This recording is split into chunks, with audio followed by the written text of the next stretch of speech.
Good morning. Good morning, Alison, and all audience here. Let me introduce myself. My name is Daret. I'm a director of the Department of Conservation and Archaeology of National Authority for Prasat. Today we have our presenter, Dr. Alison Kira Carter, to present in our webinar. But first of all, I would like to thank to all audience who spend valuable time to join this webinar. And also thank to CKS that hosts this seminar with National Authority for Prasat. So CKS is a non-profit and non-governmental organization working to promote research, teaching, and public service in social science and humanity in Cambodia and Mekong region. CKS headquarters is located in Wat Damna, Siem Reap, where you can access library resources for free from Monday to Saturday. And the second office is in Phnom Penh. So let me introduce our speaker today, Dr. Kira Carter. Alison Kira Carter is assistant professor of the Department of Anthropology, University of Oregon, United States of America. Dr. Alison Carter is an assistant professor in the Anthropology Department of the University of Oregon. She received her PhD in 2013 from University of Wisconsin-Madison. Her dissertation research focused on a study of the stone and glass beads and their exchange in Cambodia and Thailand to identify both inter and intra-regional trade patterns associated with the emergence of the early complex society in Southeast Asia. During the prehistoric and prehistoric period from approximately 500 BCE to 500 CE. Dr. Carter has undertaken archaeological fieldwork and research in Cambodia since 2005 and studied the Khmer language since 2006. She began fieldwork in Cambodia as a field crew member with the Lower Mekong Archaeological Project directed by Dr. Miriam Stack. From 2010 to 2015, she worked with the Greater Angkor Project to excavate a residential area within the Angkor capital to understand the daily lives in Angkor ancient population from the 9th to 15th century. Currently, she is a principal investigator and director of the Pteah Project with Dr. Miriam Stack. The current work focuses on examining habitation around the provincial temple of Prasat Baset in Battambang Province to understand how this area become incorporated into the expanding Angkor Empire during the 11th century CE. So Dr. Alison will present the life in Angkor's provinces. What can we learn from archaeology? So now the floor is you, Dr. Alison, please. Thank you so much, Dr. Durrett. I really appreciate that introduction. I'm going to share my screen here. So hopefully everyone can see my PowerPoint now. I guess if you can't, let me know, but it looks like it's working on my end. Thank you everyone for being here and joining today. And thank you to the Center for Khmer Studies for inviting me to speak about this research. Before I begin, there's many people I want to acknowledge and thank. So I'm just one person speaking to you today, but I'm talking about research that's been supported by many different individuals and institutions and organizations. So I especially want to thank the Ministry of Culture and Fine Arts and my co-director and co-principal investigator, Dr. Miriam Stark at the University of Hawaii, and also so many of these other institutions and organizations, the Department of Culture in Battambang, and of course the Center for Khmer Studies, who supported some of the work I'll be speaking about today. And then also there's a lot of individuals who have also supported our research and who've contributed to the research that I'm speaking about today. So some of their names are here. We couldn't list every single person. There have been a lot of people who've contributed to this research, and I just want to make sure to acknowledge and thank them for all of their help. So with that, I will jump into my presentation, and the format will be as follows. I'll give a little bit of an introduction and background, and especially thinking about how we can think about the extent of Angkor's empire and how it grew over time. Then I'm going to focus on the area where we have been doing research for the past few years in Battambang, why this area was an important provincial area for Angkor, and then zooming in even further to talk about the research that we've been doing around Prasat Baset and what we've been learning about life in Angkor's provinces from our archaeological excavation and survey that we have done in this area. And then we'll wrap up with conclusion, and then there'll be plenty of time for questions and discussion after that.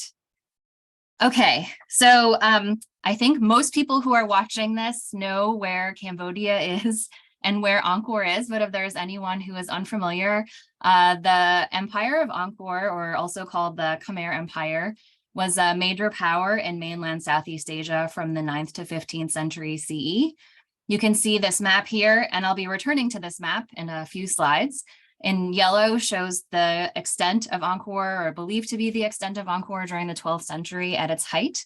But its capital was located in what is now Cambodia, near the city of Siem Reap, in this area that I have circled as called Greater Angkor. So to zoom in even more on the Angkorian capital, this is a map that represents some of the most recent information based on LiDAR surveys, on-the-ground surveys, archaeological research and excavation, satellite data. So this is a very current map of what we believe is the extent of the Angkorian capital, which we call Greater Angkor. And you can see here we have this very dense downtown area, which is where most of the temples are that tourists go to visit in Siem Reap today. But also you can see expanding out from the downtown or central kind of civic ceremonial center is this large landscape that's integrated into the downtown area through these water and road networks, canals and dikes. Although this area is a bit more agricultural and rural, but it represents a population associated with the capital as well too. I'll just briefly show this animation here that represents some research led by my colleague Sarah Clausen and done with a large group of collaborators that shows how this capital grew over time. So this is based on very recently published paper, and you can see the map that I showed you is kind of the end stage of what Angkor looked like, and what we have been doing, archaeologists have been doing, is trying to understand how this capital of Greater Angkor grew over time and the different parts of the landscape that became inhabited and our estimates about population. So you can see as we move through time, the city expanding, the population expanding, and the population density expanding. And we're moving into the last phase here, where you can see this huge population expansion in the city capital. And this also corresponded with what we believe would be an expansion of Angkor's territory, or the empire's territory as well too. So here I come back to that map that I showed you before with the yellow blob that shows the supposed extent of Angkor in the 12th century. And then there's another map that was just recently published by my colleagues, showing their different ideas about the Cambodian heartland, or Angkorian heartland, and based on some different data. And so this also shows kind of like the extent of Angkor's heartland, but much like that map of the capital that I showed you, it's kind of showing you at its greatest extent. And what we want to try and understand is how Angkor's territories grew over time. So we know that Angkor, the borders changed and shifted over time based on the different power of the different kings, for example, and sometimes they expanded the borders and sometimes the borders contracted a bit more. And so we're really trying to still understand. We've done a lot of work in Angkor's capital, understanding how it grew over time, but there's still a lot of questions about how Angkor's territory grew over time. And another question related to that is exactly how do you even draw a map like this? What is the information that you use to try to understand Angkor's borders or its territory? How do you understand or determine the extent of Angkor's control in this whole landscape around the capital? And there's different ways or different methods that archaeologists and scholars have used. So one of them is to look where temples are constructed, because we can see that temples can be markers of royal control or influence. And so that's one way you can look at the extent of a temple, and a temple doesn't get built by itself also, right? So usually there's going to be a population of people associated with a temple that would somehow be connected to the capital, and that would reflect connections and expansion of the capital's borders into this new region. However, some scholars have also argued that you have to be a little bit careful about this because it does seem like some temples were built to imitate Angkorian style buildings, but might not necessarily be representing the extent of a ruler's power. So one example is this temple in Thailand, the Muang Sing Temple, which is located very far western Thailand. It's the farthest west temple, built in this Angkorian style, but scholars have proposed that actually this isn't a temple that marks the territory of a king, but might actually have been built by local people or by other people to imitate an Angkorian building and kind of use the power of Angkor kind of for their own purposes. So this kinds of imitations might give us a different idea about the border or the extent of Angkor's control. Another method that scholars have used to think about how to determine the extent of Angkor's control is looking at inscriptions and looking at where inscriptions are located. Of course, it's a little bit different from temples because you can put an inscription somewhere. Unlike a temple, you don't need so many people. You're not going to need a large population to keep the temple moving or to keep the temple running.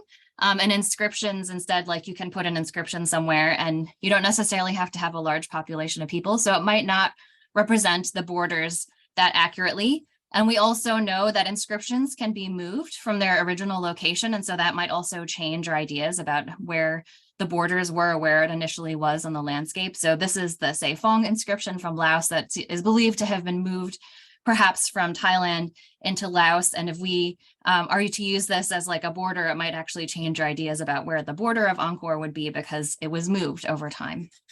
So we have to be a little bit careful about that as well too.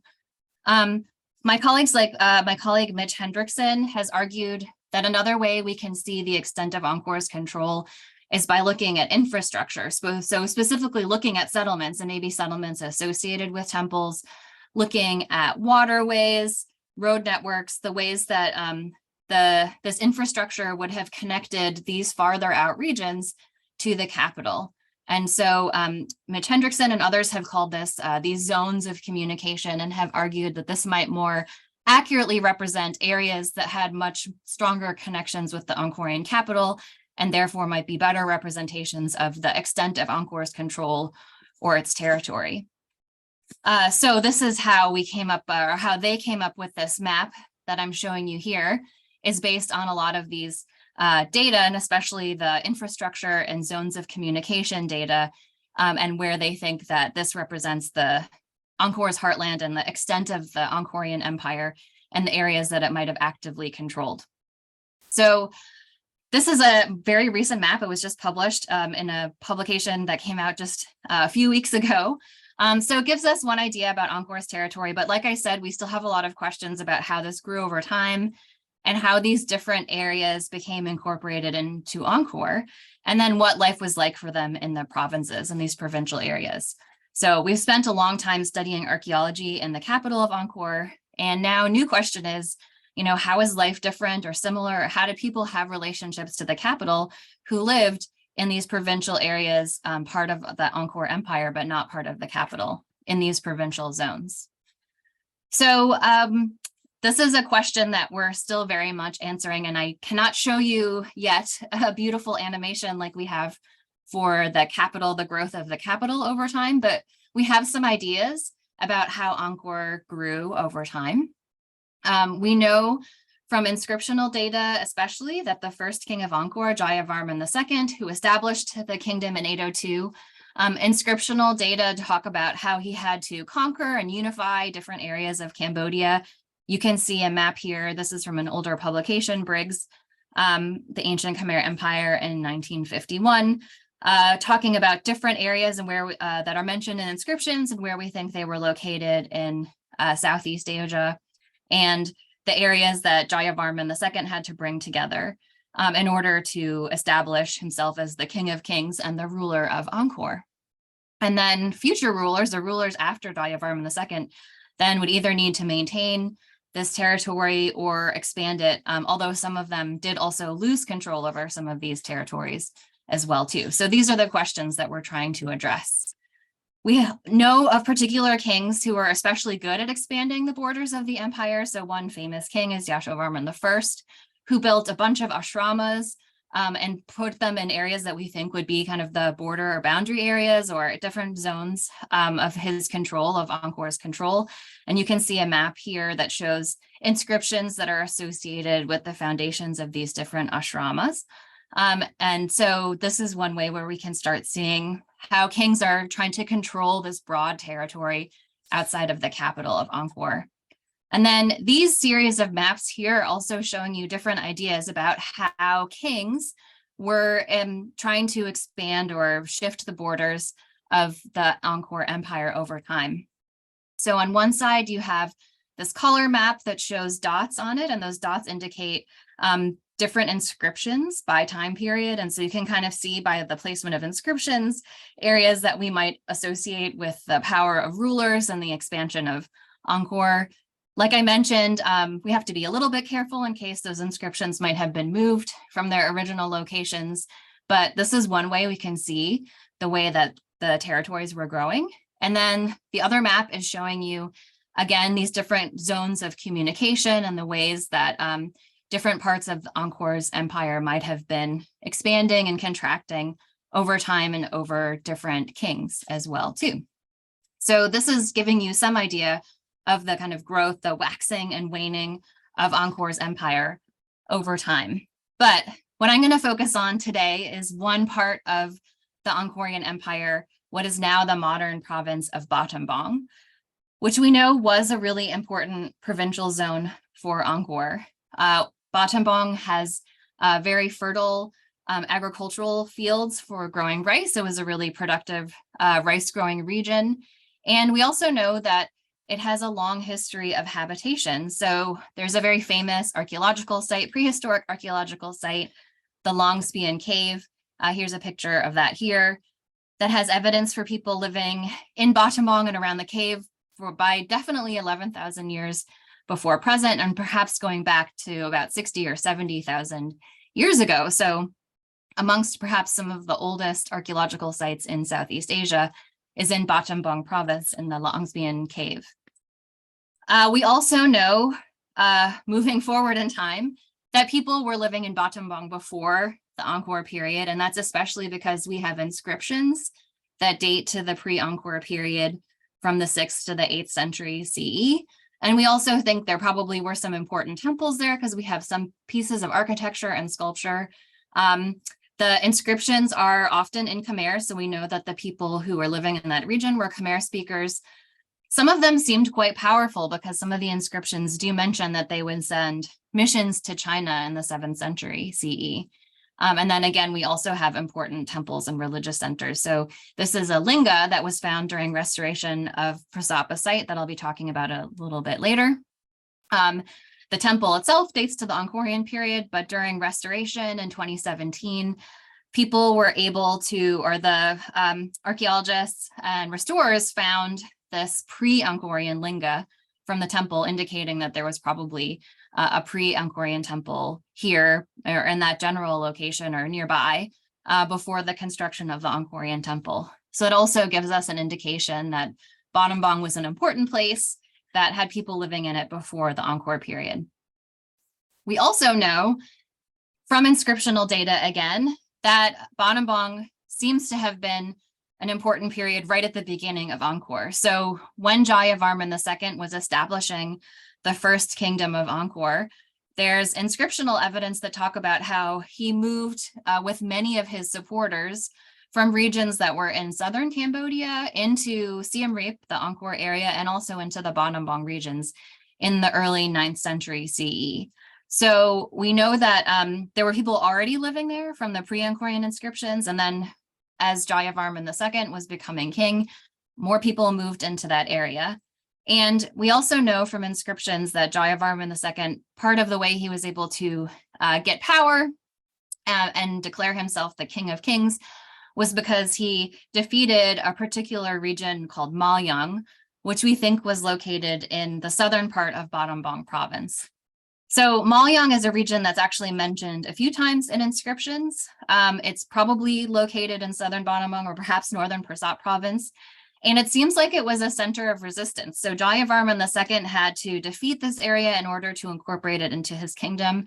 And then later, Jayavarman VII had to put down a rebellion here in 1182 CE, and this was documented on the bas-reliefs of two of his temples. So at both the Bayon and the Banteay Chama temple, you can see an example here from the Bayon temple. On the lower area, you can see these mercenaries who put down this rebellion, bringing the beheaded, the heads of the rulers of Malyang that they beheaded to present to Jayavarman VII to show that they had put down the rebellion. So Malyang seems like it's a part of Angkor that at different times didn't really want to become a part of Angkor. So that gives us even more questions too, because now we wonder, did everyone who became part of the Angkor kingdom want to be part of Angkor, and did that affect their relationship with the capital? But going back to how we have Angkorian influence, so we know that Jayavarman II seems to have moved people into Battambang. And then over time, if we look at these maps, we can see that there were several kings who also pushed the boundaries of their empire back into Battambang in the region. So especially Suryavarman I, who built the temple of Prasat Baset that I'll talk about in a moment. Suryavarman II also moved into parts of Battambang, and then especially Jayavarman VII as well too. But it does seem like there were other times or other rulers where perhaps Battambang was not under Angkorian influence or control as much as during perhaps some of these other time periods, especially like Suryavarman I, Jayavarman VII. So there's another question too, is like how did people have relationships with the capital perhaps when the king wasn't as powerful or wasn't as interested in Battambang over time? What was their life like during those periods? So we can see the ways that Angkor marked their location in Battambang, Angkorian kings. So I mentioned already that we have Prasat Wat Ikonom and Prasat Baset. These are two temples that are associated with Suryavarman I, who expanded into this region from Angkor. And then Prasat Banon, this temple is associated with Jayavarman VII, who we saw expanded back into this area during a later time period. So these are ways that we can see Angkorian kings, again, establishing their control or their power over this area. But again, we also have to wonder what was the relationship between this area and the capital when we didn't have these particular kings building temples, and did they maintain their connections with the capital? So to just re-emphasize these points or go away, before we move into our next section and go over some of the important points, we know that people lived in Battambang Province in this area long before the Angkor Empire was established, and then that it seems like there was people who moved into this area during the very beginning of the Angkor period and with Jayavarman II in the 9th century CE. But we also know that Angkor's borders and influence fluctuated through time, and that Not all of the kings seem to have maybe been as interested in Battambang or perhaps had as much control or influence in this area.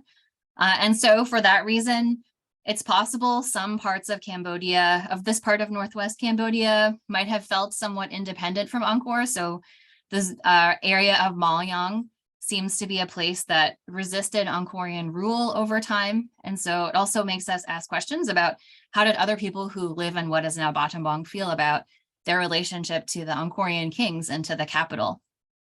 So this last point is that probably life in the provinces and people's connections to Angkor and the capital and the king might have changed over time, depending on the power of that particular ruler and the power of local people, for example, as well. So with all of this, these are all the kinds of background information and questions that we take with us into the research project that I'm a part of that I was going to tell you more about today. So along with Miriam Stark and our colleagues in the Ministry of Culture and Fine Arts and the Department of Culture, Battambang direct this project called Pteah Cambodia, which is focused on understanding and excavating residential locations of people who lived in the Angkorian and pre-Angkorian period.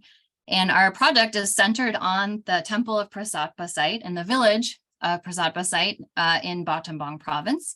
And what we're generally trying to understand through our excavations is very broadly, what was daily life like for people in the provinces? And then can we see change over time? And how does this change represent or help us understand the relationship between this village and this area and the capital at Angkor and the kings and the rulers? So Prasat Baset had people living here before this temple of Prasat Baset was constructed, and then people lived there afterwards. So one big question is, can we see change before and after the temple was built? Did people live perhaps more independently before the temple was built? And then after the temple was built, perhaps they were more connected to the capital. Maybe they had to have more tax or tribute that they gave to the capital. Maybe there was more movement back and forth between people in the village and people in the capital. We have a lot of questions. And so what we want to do is undertake archaeological research to try to answer them. So I'm going to zoom in on Prasat Baset again. So I showed you this image earlier of Cambodia, and you can see Angkor, and then you can see a map showing the location of modern Battambang town, and then those three major Angkorian temples that are located in Battambang Province. And we're going to just zoom in onto Prasat Baset here. So what you can see is that this is the location of a modern village. The marker here is showing the location of the actual temple, although it's difficult to see underneath the trees. What you can see is part of a little water pond, and then the modern pagoda that's just to the east of the ancient temple and the pagoda grounds. And then you can see there's a road here and a large village that has modern population living on top of and next to this archaeological site. These are drawings of what the temple looked like when Luné de la Jonquière visited in the early 1900s. So you can see the black markers here are the temple buildings, and then it was surrounded by a small moat, and then there's this little rectangular water pond, a pretty large causeway. This is zooming in even more to see these buildings. Unfortunately, many of the buildings collapsed and were not in great repair. However, the Department of Culture, Ministry of Culture, and has spent quite a few years reconstructing the temple. So the main temple sanctuary and a few of the towers have been recently reconstructed and conserved, and it's a really beautiful place to work with a really beautiful small temple here. It's a very popular place for local people to take their pre-wedding photographs also, so it's very nice and fun for us when we're doing excavations to see many local people enjoying the temple as well too. So we have been working as part of the Pteah Project. We have been working at Prasat Baset and in the village surrounding it since 2018. So we had 2 field seasons before COVID in 2018 and 2019, and then we returned last summer in 2022, and we will be returning again in June of this year to continue our research. What I will share with you now is some general things that we have learned from archaeological excavations. So I gave you like a lot of the big questions that we have about the site, and we have not yet finished answering those questions. So I can't tell you yet exactly what the relationship was between Prasat Baset and Angkor. But what I can tell you is what we're learning about what daily life was like for many of the people who lived in this village during the pre-Angkorian and Angkorian periods. First, I'll show you this map again. What you can see, the location of the ancient temple. You can see the village. South of the village are many rice fields, although in some of the rice fields are some ancient mounds. Then you can see the farther east part of this image is the rectangular water storage tank called the Pradak, which we think also dates to the Angkorian period, although we're hoping to investigate that more this summer. So I'll move from this to a map that shows you where we have done our excavations so far. We've mostly been working in the area south of the temple. We've been working on a few mounds and excavating trenches on different mounds. So you can see we started some in 2018. We continued and expanded in 2019, and then we returned to some and started some new ones in 2022. And in 2023, we're actually going to try and move north of the road and work in the northern part of the site, since we have done quite a bit of excavation already in the southern part of the site. So we are working on what we think are occupation or habitation mounds. Angkorian houses, ancient houses like Cambodian houses today were built on piles or stilts on posts, and they're made out of organic material. So we do not find the remains of houses. We do sometimes find post holes, although we haven't excavated a large enough area to see the complete footprint or outline of, and we're trying to find especially like a lot of the garbage the people left behind are the working in a village. We are often working next to and behind near people's houses and also in some of their agricultural fields. So you can see this is our excavation trench number 1 from our first year working at Baset village. And this was a vegetable garden that the landowner was kind enough to let us dig in for a few weeks. And what we have learned from our multiple seasons of excavation is that people lived at the site for a really, really long time. So based on some of our ceramic data and then radiocarbon dates, we can see that a lot of these mounds seem like people were living in them during what we would call the late Iron Age. So the Iron Age is from about 500 BCE to 500 CE, and then we've moved from that to the pre-Angkor period. So we have at the very bottom of our trenches, almost 3 meters below the surface, 2.5 to 3 meters, we have what seem to be the very early layers of habitation at this site that date to the late Iron Age to the early pre-Angkor period, so about the 5th to 6th centuries CE. Then above that, we have the late pre-Angkor to early Angkor period, which is about the 7th to 9th century CE. We have not gotten great radiocarbon dates and then like between 9th and 11th centuries CE yet, but at the top of this particular trench, we were seeing Angkorian period layers from the 11th to 13th century CE. So you can see we have hundreds of years of habitation at these sites around the temple. The temple was built in the 11th century by Suryavarman I. So we know that people were living here for a really long time before that temple was built, and then they continued to live here after the temple was built. What we're learning from our excavations, and so here you can see 2 of my colleagues doing excavations at the bottom of that trench, a little bit more about the kinds of daily activities that people were undertaking when they were living here. So we're learning a little bit about the kinds of food gathering practices, their subsistence practices. So we have lots of evidence for fishing, like this fishing hook and some fishing net weights here. We also find a lot of these small clay pellets or slingshots, and a lot of Cambodians probably recognize these because they are still made and used in Cambodia today. Usually in the village where we work, we see kids playing with them a lot, but you can use them to hunt like birds or maybe small mammals. When we were working in the village, you can see in the lower corner of this PowerPoint slide, I saw some people who had made these little slingshot pellets and they were just leaving them out to dry in the sun. So these are things that people seem to have been probably using for hunting small mammals or birds for a really long time. We also are finding evidence that there are probably some kind of textile production taking place, and that's because we are finding a lot of spindle whorls. You can see this drawing here. This is not from Cambodia, but it's just showing you how someone might have been using a spindle whorl on a spindle to help spin fibers or thread that you would then use to weave into some kind of textile or cloth.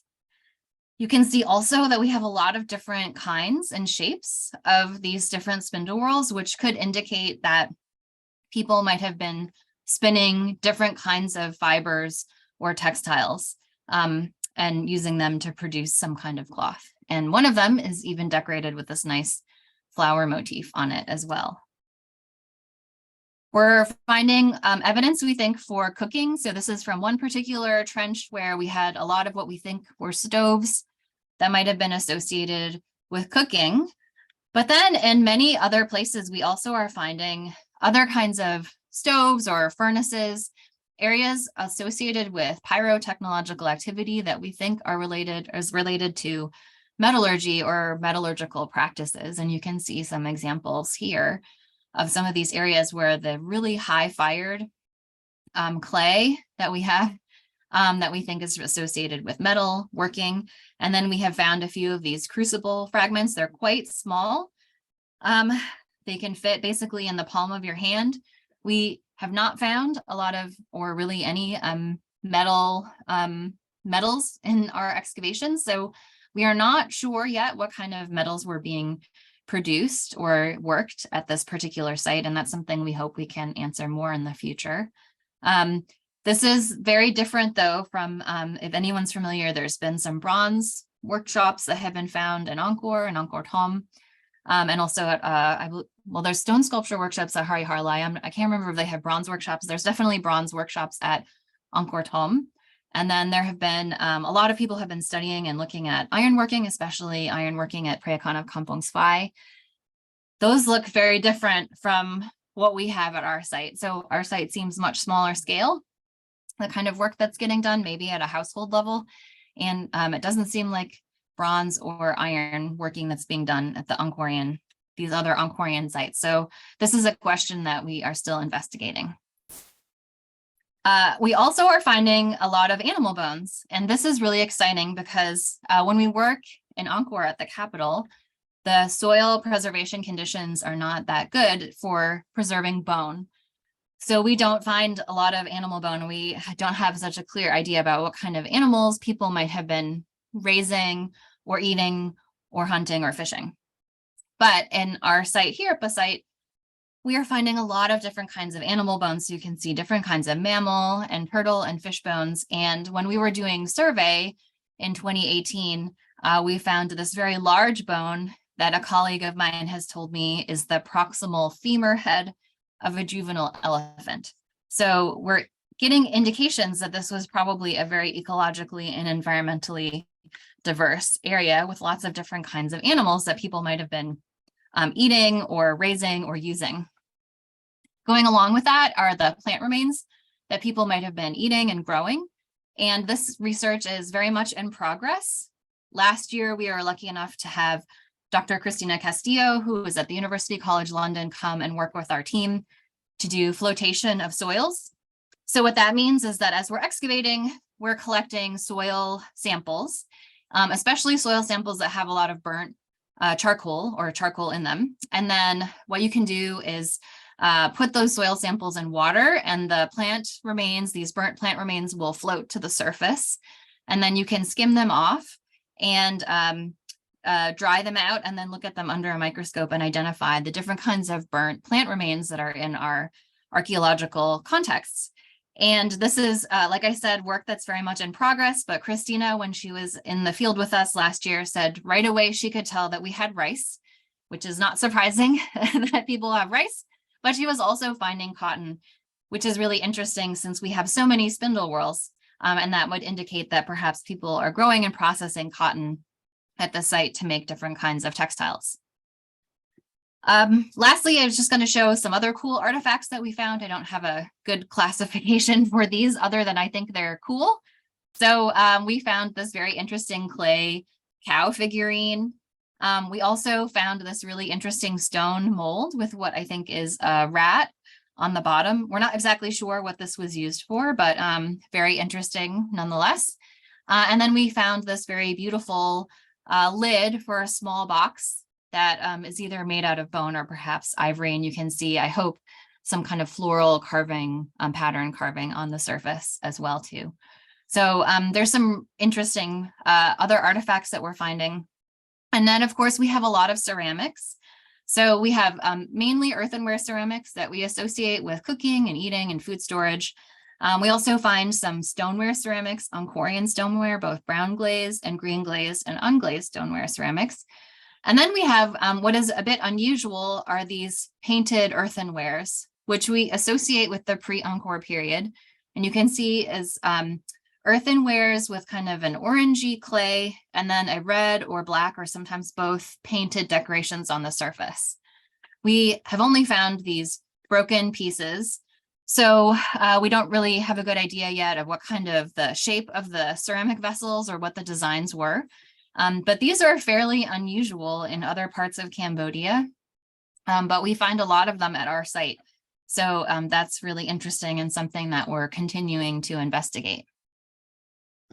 To just look overall based on our first two field seasons, you can see almost 3/4 of our ceramic assemblage make up these earthenwares.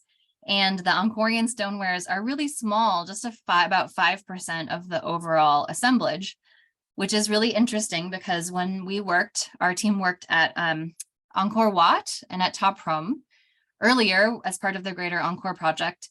When we were investigating residential areas and those locations, we had about 25% of our overall assemblages were Angkorian stonewares. But here in the provinces, only 5% of our assemblage is stoneware. So that's an interesting piece of evidence right now that seems to indicate that perhaps this area was not as strongly integrated with Angkor because it didn't have access to the stoneware, as many stoneware ceramics as people who lived in the capital. So this is, again, something that we're continuing to investigate. Then just to move forward, and this is research that was specifically funded by the Center for Khmer Studies, so I want to acknowledge them again. In November 2022, so just this past November, I returned to the site with my colleagues from the Department of Culture in Battambang and another colleague that was Dikayu and Duanurit, and then Pon Sovisal from the Stung Trang Department of Culture office, and then our local Baset village representative and field crew member, Mr. Heng Kwasal, worked with them to do a survey of Baset village. So in 2018 and 2019, and then in June and July of 2022, we just were really focused on doing excavation, but we hadn't yet had a chance to walk around the whole village and try and understand a little bit more of the village itself. And what we were trying to do was answer these questions. Does the current footprint of the Baset village correspond with ancient village boundaries? So is there any way we could even try and tell what the village boundaries were? And we did that by especially looking at surface ceramics and talking with people. So we went to a lot of different places in the village. This was an opportunistic survey. So for people who are archaeologists, we didn't have a systematic survey. We went places where we were able to talk to people, where we had access to, we didn't have access to a lot of places, people weren't home or there were fences. So we went to places where we could go and where we could talk to people, but we did visit over 60 locations during this brief period of survey to give us a little bit of a better idea about what Baset village looks like. So here's a few pictures again from our field work, and what was really beneficial for us was meeting people who had lived in the village for a long time and could tell us a little bit more about what they were finding on their land, if they ever dug for things, that they would find ceramics or other kinds of things. And we learned a lot about kind kind of previous incidents of looting or people who had come through with metal detectors in the past and look for sculptures or metal or some other things to sell. And then we also just kind of learned in general a little bit more about the history of the village over time too. You can see in this one picture, this is the base of a stone sculpture that was found near a landowner's land, and they had built a small little spirit house here as well. So we learned a lot, I think, just by walking around and talking to people. And we're still trying to understand the boundaries of the site. It's difficult without doing excavation, and it's difficult when you have a village living on top of an ancient site. But I will mention a few things that we learned. So the eastern part of our site is a little bit unclear. And you can see the large water storage tank here, and the arrow is pointing to where Prasat Baset is. But all of these other little yellow thumbtacks are locations of ancient sites that had been identified previously as part of a survey that's documented in the CSARC database. So what you can see is that even though there's this kind of area here that's associated with the village of Baset, there's not like strong borders or walls, or perhaps maybe even strong boundaries around the site. You can just see it kind of, the habitation just kind of continues along these river road and river water courses. So I don't know if there ever were clear boundaries at the edge of the site, but we can kind of see maybe this area with the boundary of the water storage tank as being like maybe kind of one sort of border that we could put in the edge of our site. So here's this preliminary map based on our survey. All of these blue dots represent places that we have visited, some of them during our previous field seasons and some during our November 2022 survey. So this dashed line is very much just a preliminary idea, but we did get in some information that some parts of the site had been filled in more recently, or more recently had land cleared and people living on top of it, and other parts did seem to be perhaps a little bit more ancient. And so that's something that we're working on, trying to understand further. What we also learned from talking to people is that there was a possible water course that connected the Stengcha River here to the temple. And then there might have been an ancient road that ran parallel to it as well too. There also was an old road that seemed to connect the temple area to the water storage tank as well here, which is now just kind of a small path, but we were told was another road connecting the temple to the spray or water storage tank. What we are seeing is that there's a lot of evidence for habitation in the southern part of the site where we've been working, and there is more evidence for habitation in the northern part of the site too. And so this is why this summer we would like to excavate more in these areas to try and understand if the habitation in this part of the site looks really similar to the southern part of the site, or if it might look a little bit different as well. So again, this research is really very much preliminary and ongoing. We're going to be returning in June and July to continue excavation and try and understand kind of perhaps if we can see the growth or expansion of the site or contraction over time, and if the northern part of the site seems really similar, or we can compare it to people who lived in the southern part of the site. We'll also be working with a colleague, Dr. Dan Penny from the University of Sydney, to do some more coring, soil coring of some of these ponds and the water storage tank to try and better understand the ancient environment over time.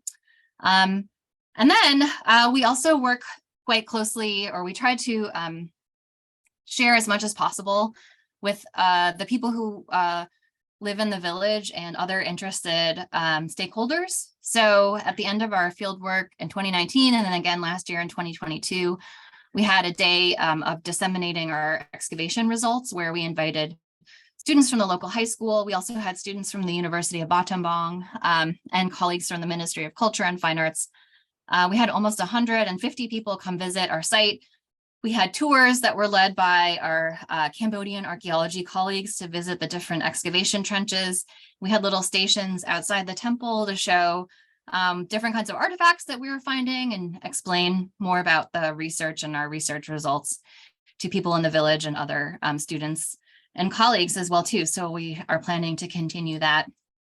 And In addition to that, we're working with a comic book artist named Ilida, who is helping us put together a comic book that is sharing a little bit more information about archaeological research and the kinds of things that we're finding in our project to share with the people in the village as well too. So we're hoping that we'll have that ready and printed by next year, 2024, to share with people in the village and perhaps more broadly if there's interest, and just share a little bit more about our research as well also.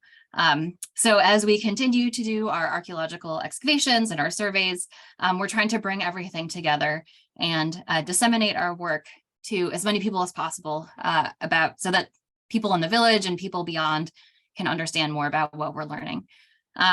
What have we learned so far? Like I said, we're still have a lot of questions that needs to answer. But what we can say is that people lived here for a really long time. And what we are then trying to understand is if people lived in this whole site over this period of time, or if it might have changed over time. So the spatial extent, we have one idea, and now we're trying to get finer grained detail on the dates of where people lived in the site. We can see that it's a really, really rich archaeological record. So we're gonna, by studying the plant remains and the animal remains and the bones, we should understand more about the environment, what the environment was like, what people were eating, what people were growing. We're also hoping to learn a lot more about the kinds of activities, economic activities that were taking place. So we expect that people were probably farmers and farming rice, but we're also learning that people might have been practicing metallurgy or making some kind of doing metal working, and also textile production, perhaps.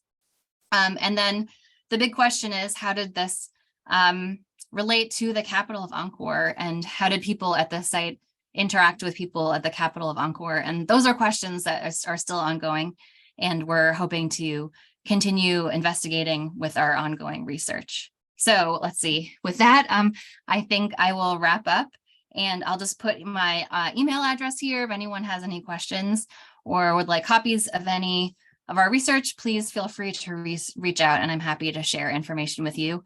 And then I'm happy also now to have questions as well.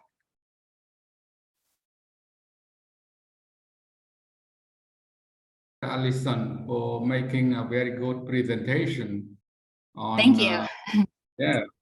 On life in Angkor provinces.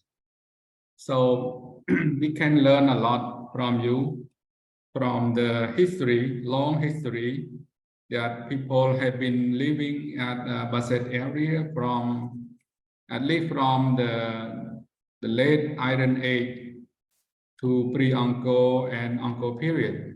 And also we saw a lot of material culture like fish hook, fish net, and slingshot. It's very interesting. And spinning fiber for textile production, and stove for cooking, and the crucible, and the remain of animal, mammal, fish, and turtle, and plant.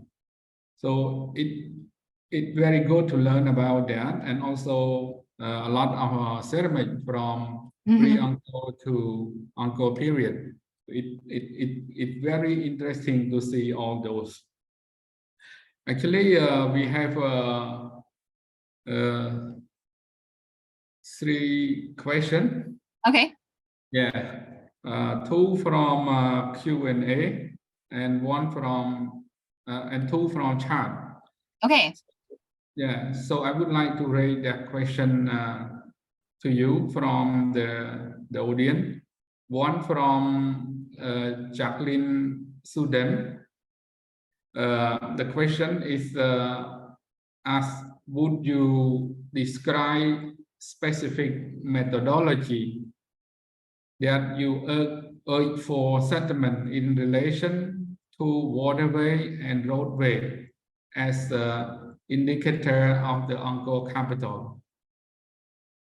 That's the question. Yeah, so I can give a brief answer, and then I will direct you to the work of my colleague Mitch Hendrickson as a place to get more information. So what we can see with the roadway specifically is that the Angkorian rulers built an infrastructure network. So they would maintain the road, they would build the roadways, they would build bridges and maintain the bridges. They also built rest houses and water tanks along these roadways. And so they were top-down infrastructure development, and then they were going to particular regions where there were resources that the Angkorians were interested in gaining access to. So at the end of one of the roadways is the site of Prasat of Kampong Svai, which was the site of a major iron source and iron production area in northeast Thailand, and Pimai is also the site of salt, and which is really important for making your food tasty, for preserving food, for making prahok. So they were especially building roadways and maintaining them with this infrastructure network, and then having these major settlements at the end of the roadways where they were gathering resources that they were then bringing back to the capital.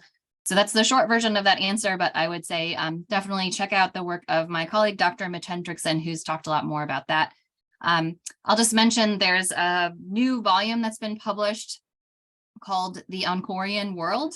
This was just published like a few weeks ago, I think. And that one has many chapters by many different archaeologists and scholars. Dr. Durit, I think you have a chapter in there also about different aspects of life in Angkor. And so if you can't find access to it, or you are having trouble finding it or something, please feel free to email me and I can put you in touch or give you the website and information about this new publication that's coming out. So thank you very much, Dr. Alison, for answering to the question.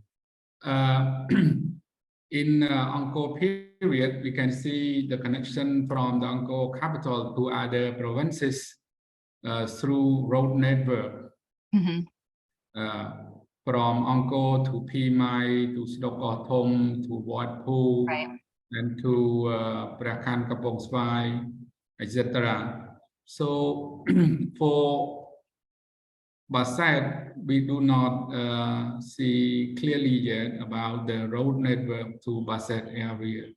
No, but you could make your way there from across the Tonle Sap Lake and then along river networks. So we think it was probably connected to the capital through waterways instead of through roadways.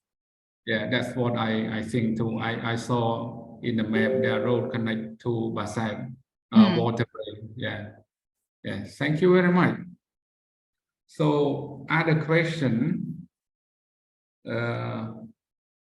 from Grihu, who is Grihu, who asked how to contact you and me later after presentation. You already show your email here, so I think Grace, who can see this. Grehu is a junior fellow research last summer at CKS.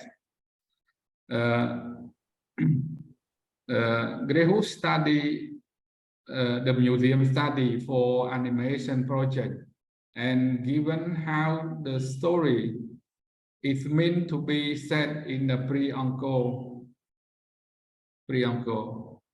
And then another question, what sort of conservation facility do you have? Yeah, those are good questions. Well, Grace, as Dr. Duret said, you have my email address, so please feel free to contact me that way. We keep our artifacts in storage in the Department of Culture. There's a storage room in the Department of Culture offices in Battambang. And then we seek permission. A lot of people also ask about how we do the studies of our artifacts. So we always seek permission from the Ministry of Culture and Fine Arts before we export anything. And then once we have permission to export, we send things like samples for radiocarbon dating, or the plant remains that are getting studied by my colleague Cristina Castillo, or some ceramics that we're sending out for analysis. Then those get shipped to the various research labs, different places around the world where they're getting studied. And then in the case of artifacts that don't get destroyed, so the radiocarbon samples, of course, get destroyed as they're being analyzed, but like ceramics and stuff, when we're finished with studying those materials, we return them to Cambodia and back in their storage facility. Thank you very much. I hope your question cover to the question. Yeah. And other two questions from the chart, not mention the name. Why Cambodian king like building temples? And your message to young generation to protect those temples. Oh, those are good questions. Okay, so why do Cambodian kings like building temples? Well, Cambodian kings would build temples for a variety of reasons. One is that you would get like good karma essentially, or temples are essentially, I guess you could say, like propaganda. So they're showing the connections between the kings and the gods. The temples also are often in honor of family members. So like Suryavarman I, he built Prohm in honor of his mother, and the other temple nearby Prakan in honor of his father, but they also were temples to the Buddha. So they're temples showing the connections between the kings and the gods, showing the power of those connections and showing the power of their ancestors as well too. And then it's also showing the great wealth and resources that they have as well too. So temples were a very efficient way to show the power of these different kings and the kinds of ways that they could use resources, both human resources and like stone resources. And then it's also a place where they could gather taxes and tribute. So people would donate their labor, they would donate goods and services to the temples. And that was an important part of Angkor's economy as well too. As far as protection of the temples, for me, I think actually a lot of my Cambodian colleagues have been doing a really good job explaining to the younger generation about how these temples are important parts of cultural heritage and the importance of protecting these very visible places as places of Cambodian cultural heritage that are not only just archaeological sites, but for many people also important places of worship and veneration today. So even today at Prasat Baset, it is a temple, and it's a place where people go to take their pre-wedding photos, and it's a place that tourists visit, but it's also a place that people worship at, and there's still powerful spirits that are associated with that temple too. So it has a lot of different importance for heritage for people who live in the area. But I would also add that it's an important part of the heritage is not just the temples, but is also all of the ancient mounds and the sites, the places where people were living around the temples too, were also important and should be protected.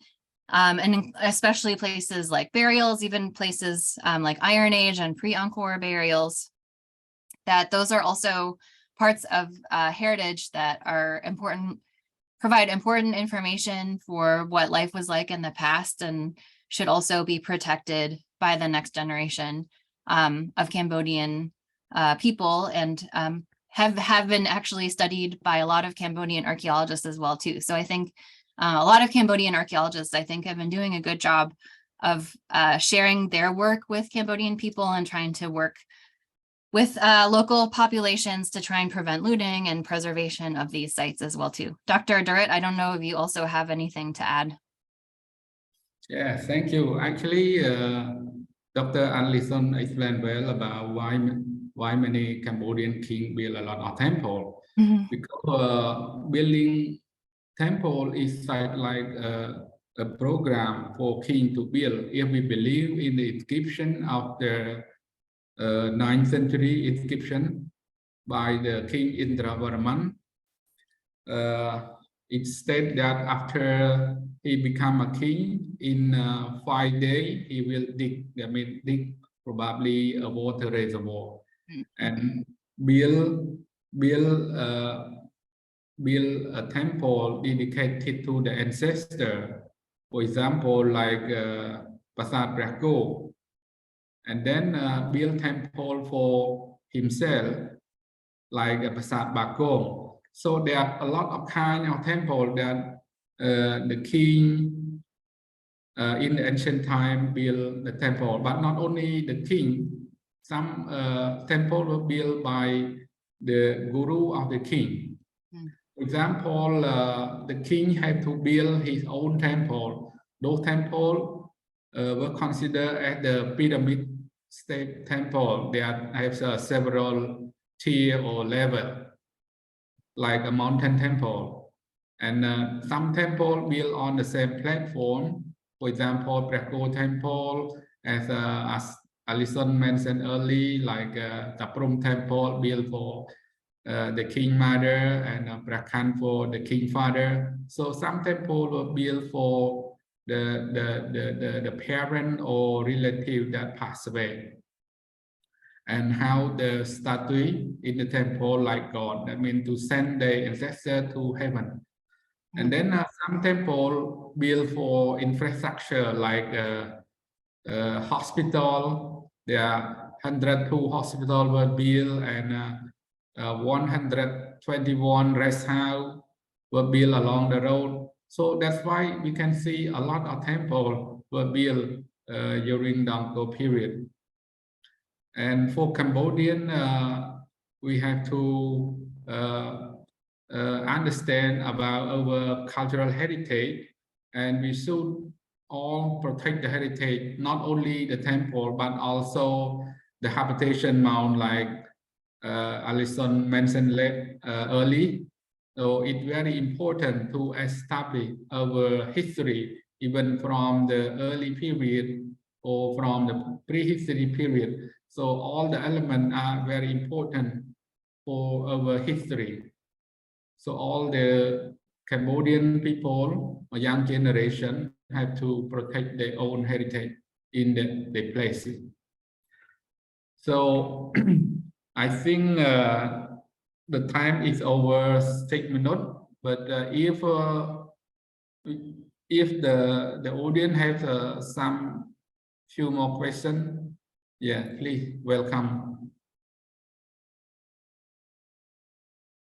All right, I see a question here from someone who says, I've read somewhere that there are the remains of a road across the Great Lake has been discovered.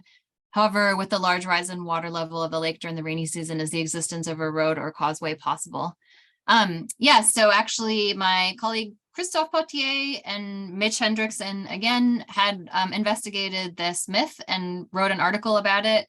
I think that they found that there's like a natural feature that might be part of a road, but there's not a complete road that goes all the way across the Tonle Sap Lake.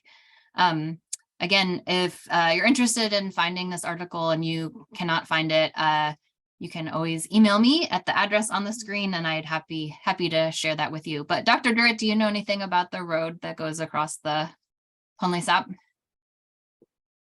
Have you heard of this one? Actually, I do not know well about the road across the Tonle Sap, but yeah, there are one question about that.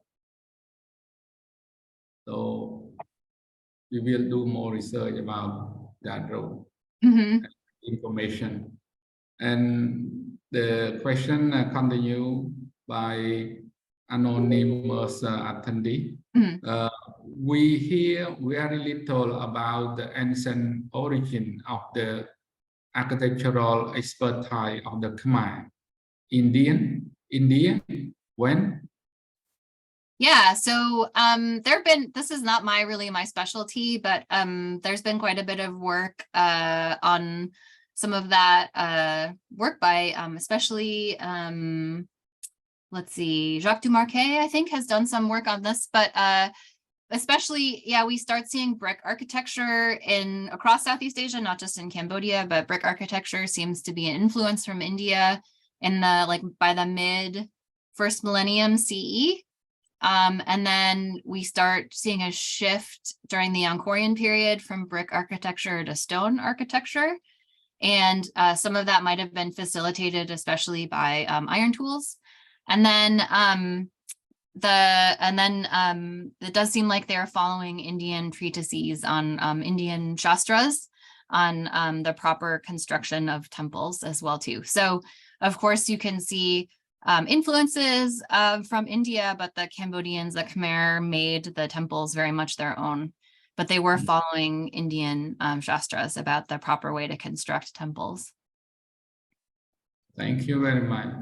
So another question, what is the importance of the ivory during the Angkor time? Ivory. That's a good question. We know elephants were very important and we see them depicted a lot. And To the best of my knowledge, I am not aware of very many ivory artifacts that have been found associated with Angkor, so I don't think it was very major. I don't think it was very important, or I don't know if it was important or very major. People didn't seem like they were working it or carving it. We don't really find any evidence of those kinds of pieces. So I don't think ivory was hugely important during Angkor. We know like bronze, gold, and those kinds of metals and some precious stones would sometimes be found. But we don't really know much about ivory. I don't think, have you heard about any ivory that have been found, Dr. David? I don't think so. Me too. I do not know well about the ivory artifact. Yeah, it's not very common if there's anything. So the little piece that we found, we need someone with more expertise to look at it and tell us if it was made out of bone or made out of ivory. But if it was made out of ivory, it would be a really unusual artifact to find associated with any Angkor site, actually. But an interesting question. Yeah. Your excavation at Baset, you found any ivory artifact? There's just one little piece that we think might be a lid to a box, like a covered box. And I don't know if it's made out of bone or ivory. I'm not sure. Yeah. It could be one or the other. But we need a specialist to help us understand that one. Yeah. Thank you very much. Yeah, so that's a good question. We don't have other question. So if there are no more questions, now chat come. Hi everyone. When you leave the webinar, Facebook. Okay, no question. So I think there are no question. So I would like to conclude the webinar now. So thank you very much, Dr. Allison, for making a very wonderful presentation and good Q&A. Thank you. Yeah, thank you so much for moderating, Dr. Durit, and also thank you to Center for Khmer Studies for organizing this webinar, and for everyone for attending. Thank you very much. Thank you very much. Goodbye. Bye.